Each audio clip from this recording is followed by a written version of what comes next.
What's happening, everyone? In today's video, I'm going to be taking you through the principles and the do's and don'ts of how to train in the gym when you are training to cross over to a sport. For those of you that don't know, I am not actually a personal trainer. I am actually a strength and conditioning coach, like that's my qualification, and I do come from a sporting background. So I used to do judo, I used to train full time, and I was competing internationally. I won a bunch of international medals, and I was also 6-time British champion as well. So when it comes to training in the gym for a sport, I've got a pretty good idea because I've done it long enough, and now since I've started coaching, a lot of the guys that I do coach do train in the gym to help them with their sport. So I'm just going to go through what has worked for me and now what is starting to work for all my clients that I work with. And as always, if you aren't subscribed, please make sure to subscribe. It's free and it gives me an absolute massive help. And if you could like the video as well, if you do find it useful, or if you don't even find the video useful, just like it anyway. So the very first thing I'll say, and this is where a lot of people get confused, is that see your gym training, it's got to be something different from your sport training. It's pointless trying to make your gym work look exactly like what you do in your sport, because if you want to do that, you may as well just go and do more of your sport. The whole idea of you training in the gym is to complement your sport, not copy it. So for example, if your sport involves a lot of running, like something like football, don't go in the gym and try and just do like loads of volume, like high rep squats with light weights to try and mimic that running, because you already do that in your sport.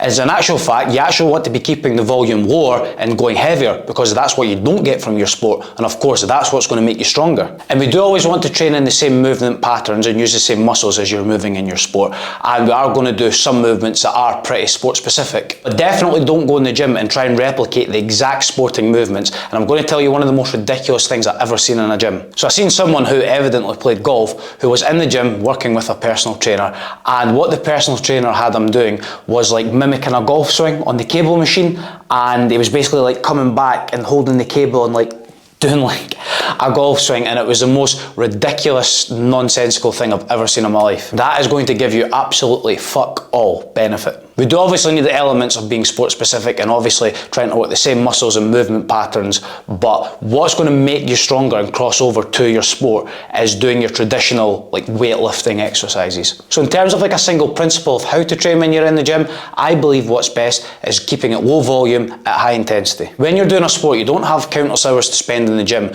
You've obviously got your actual sports training that you need to do, and then obviously competitions as you go along. So we always want to make sure that we get the biggest bang for our buck in the gym, which means we want to get the absolute maximum benefits in the shortest amount of time and effort. So not doing a massive amount of volume in the gym, but a high intensity and a high effort, that is what's going to give you that benefit. And in terms of a physical point of view, if you keep the volume high, then you're going to struggle to keep high effort, because you probably will be pretty fatigued from, doing lots of other training as well as the gym.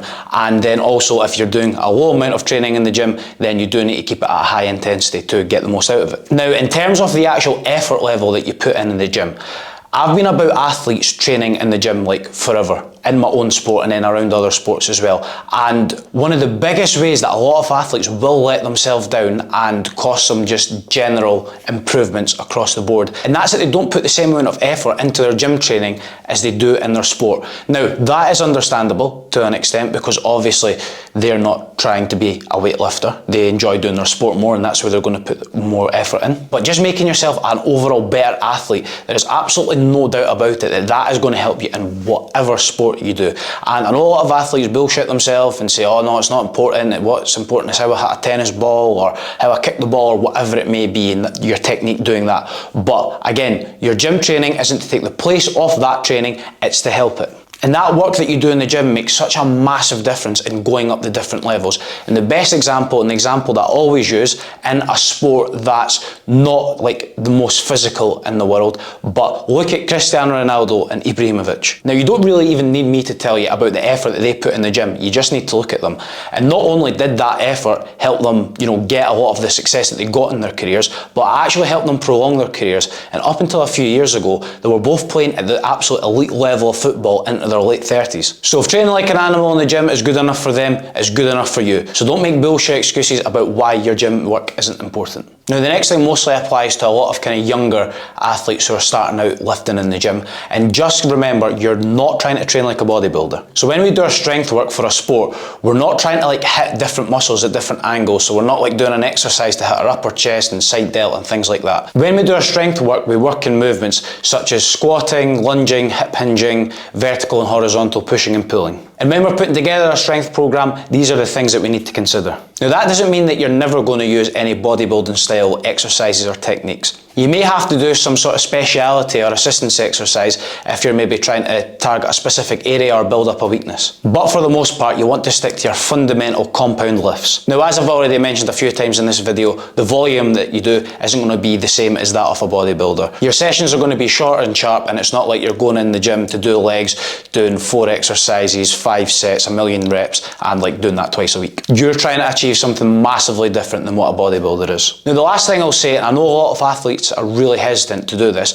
but sometimes your gym work and your strength training, that is going to be the priority over your sport training. Now that can be prioritized in 2 ways. Firstly, it may be that you have to do your gym training before you actually do your sport training on a day, and I know that a lot of athletes hate that because they think, oh, I'm just going to be tired and sore for when I go and do my actual training. Now this just may be due to a scheduling conflict or just how the program's worked out, but trust me, the effect, for the most part, obviously there is going to be some days where you will be a little bit more sore and tired than others, but for the most part, that work that you do in the gym before you go and do your sport training, it's going to amount to next to nothing of actual extra fatigue. And the only way you're ever going to get used to doing the gym and then doing your sport is just by doing it and getting used to it. And you may also need like actual specific periods of training blocks where your gym training and strength work is a priority. You may be at a level where, you know, your technique in your sport's pretty good, but what's maybe letting you down or what needs to be improved in competition is a physical quality, whether that be just pure strength, power, or maybe your conditioning. And it's at that point where you're obviously going to have to go and do more work in the gym to try and make up for that and just lessen that deficit. And just probably the main takeaway from this video is that if you are somebody who trains for a sport and does hate the gym and can't be bored with it, it's going to help you so much more than you ever know. And it's not just physically, it's mentally as well. And I speak about this to people all the time, that a lot of the success I got in judo, I do put down to the work that I'd done off the mat and, you know, specifically in the gym.